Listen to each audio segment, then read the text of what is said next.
What two unsolicited cents would you give the Bills, who keep seeming to run into Reed and Mahomes in a way that doesn't bode well, right? I mean, we've been talking here, Joe, over the last few days. This is like Ewing or Drexler, in the or Karl Malone in the era of Jordan, or everybody else in the era of Tiger. It's what it looks like in the AFC right now, if not the entire NFL writ large. But what advice do you give to the Bills, Joe? I mean, first of all, I'm probably the least qualified person to answer this because, when we had Andy, we went to 5 championship games in 8 years and we never won a Super Bowl.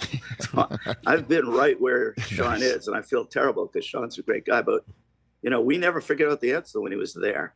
It probably wasn't the same thing. I mean, some years, Donovan got hurt a couple of years in the playoffs, but Westbrook got hurt, we went into a Super Bowl and played a lot of dime defense, which we had never played. And the Patriots scored a few touchdowns. And I'm sure we made a few cap mistakes and personnel mistakes that maybe would have put us over the top. So I'm not sure I'm the right person to answer this, but I would encourage him to keep moving and being more aggressive.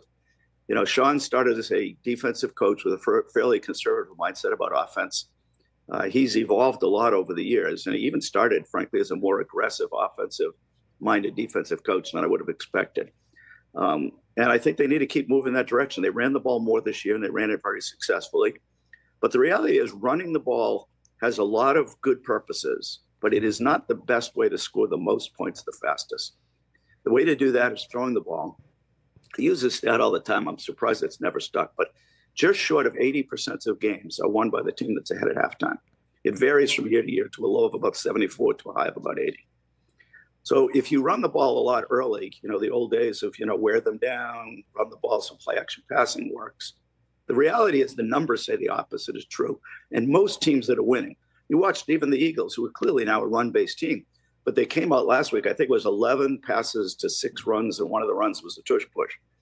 Now, I know Barkley broke the first play of the game for a touchdown, but, it was clear their game plan was to pass a little bit more than was expected. And I'd be surprised if you don't see that in the Super Bowl, because they know how important it is to get the lead and how much more likely you are to do that throwing early.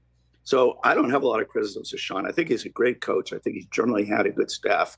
I would encourage him to be even more aggressive in trying to dominate the game early, get the lead, and play as much of the game as possible with a lead. Other than that, I'm not sure. I mean, I went through the same thing, kept trying to figure it out, and honestly never succeeded. Interesting. Catch the Rich Eisen Show every single day on the Roku Channel, 12 to 3 Eastern, for free.